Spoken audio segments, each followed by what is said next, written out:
Welcome back, Senator Timothy Adudu joins us now from our studios in Abuja. Good morning, Senator, and thank you for joining us today. Well, this is a matter that lots of people like to see no more, this kind of scenario. But then, in our attempt to seek a solution to this, what should we be doing at this time?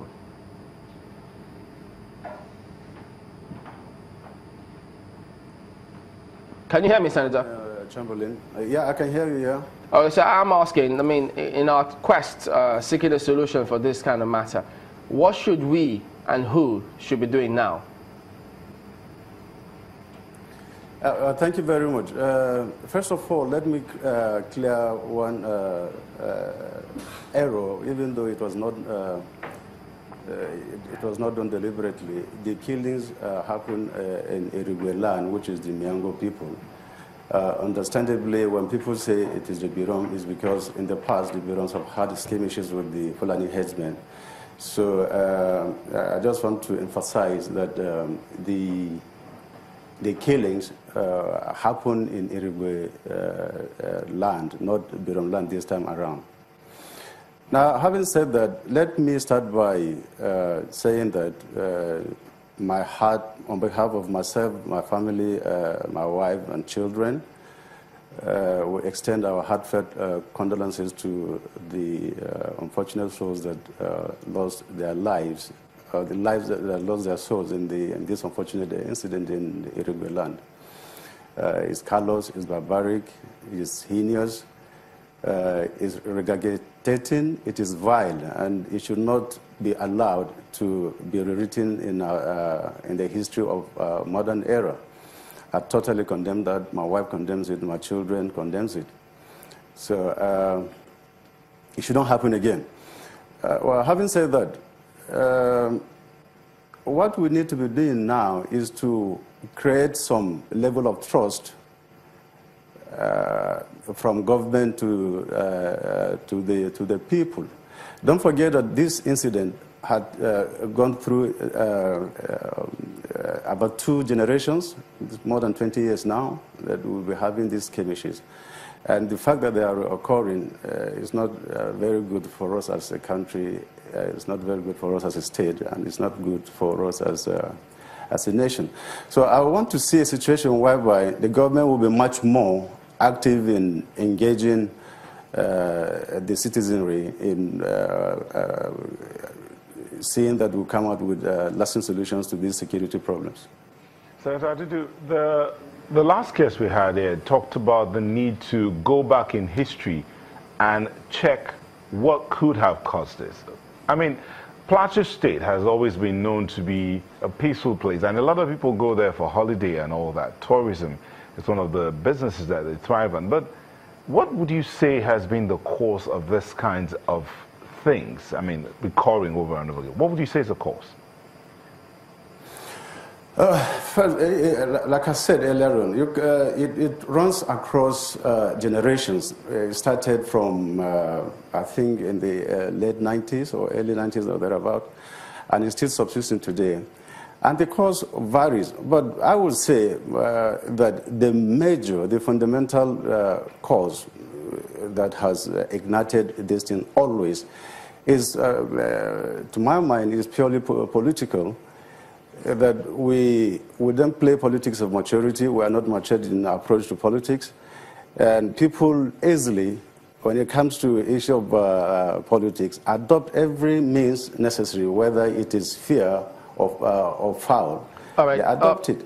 And I think... Pardon me, Senator, we need to quickly go to break, but apology. We'll come back to you in just a moment.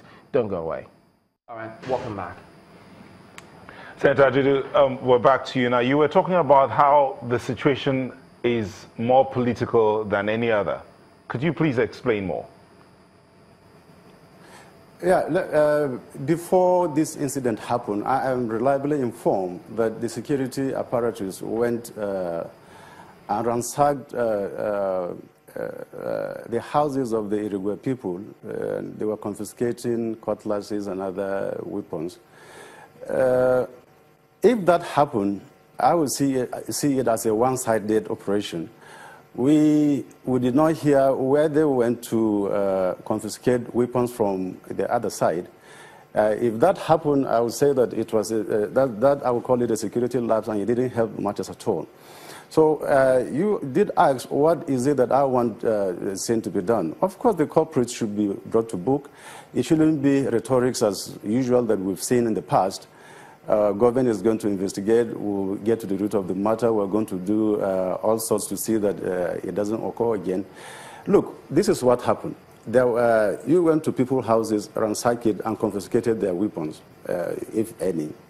I'm not justifying the keeping of arms. No, that's not what I'm saying.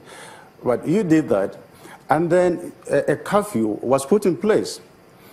And the marauders went and slaughtered these people while they were observing the curfew in their homes. So these are not spirits. These people walk on their two legs. They defied the curfew, defied government, defied the security apparatus, and went and killed these people in their homes. Now, the logical question that a reasonable mind will ask in this regard is, who was in charge of maintaining this curfew? Where was he? What steps, practical steps, are being taken to see that such people are punished? See, until we start doing that, we will continue to have a recurrence of this. It's going to be a vicious cycle. Already it's a vicious cycle. And unfortunately for us as a people, it's becoming ingrained in the psyche of people, of youth. You know, we are celebrating violence. We are rewarding violence. A kid that was born, say, 20 years back, he has grown to see this cycle of violence, and that is what he knows. He will grow up with imbibing that kind of attitude. So I think the earlier we stop it, now the better. This is an opportunity for the government to now step in and put a stop, finally to this, so that we can cohabit and live in peace with one another. Okay, Senator Adudu, one of the traditional leaders of in that community was caught on tape where he was talking about how they attacked their farms. Now they don't have any crops. Is it a question of grazing lands, or is it a question of some that, okay, conspiracy theories out there say it's a cleansing. Some say it's about grazing. Which should be the solution? Because if you are in search of a peace architecture or a security architecture that would work, there has to be something that needs to be sorted out. What is the issue on ground? I mean, you're from Plateau State. Yes, like I said, when we started having these problems, it was purely political. And because it was not nipped in the bud, it has now spiraled. It has cascaded. And in the course of that motion, it has produced and generated a lot of side effects that we have to, contend with them now. Even though, like I said, at the initial stage, it was purely political, and it was not addressed as it should have been addressed and nipped in the bud, as it were. That was not done. Now it has, like I said, it has spiraled, and we now have this multifarious, faceted negativities that is hydra-headed, as it were. It's hydra-headed now. So whatever motive any other person has will now key into the political discontent, and then perpetrate these heinous acts. For instance, I totally agree with the traditional ruler that all farmlands have been destroyed and things like that. I agree. Why is that? Why is that? Why is it so? Why will you go into people's land and destroy their crops? So it's because we had a problem, and that problem was not solved. So people are not taking advantage of these openings, of these loopholes. So even if the intendment, the criminal intendment of it was not, at the initial stage, was not the purposes of destroying farmlands, but because we did not handle the political fallout at the onset correctly, it has given birth to this multifaceted, draconian, dark page that we are witnessing in our political history today.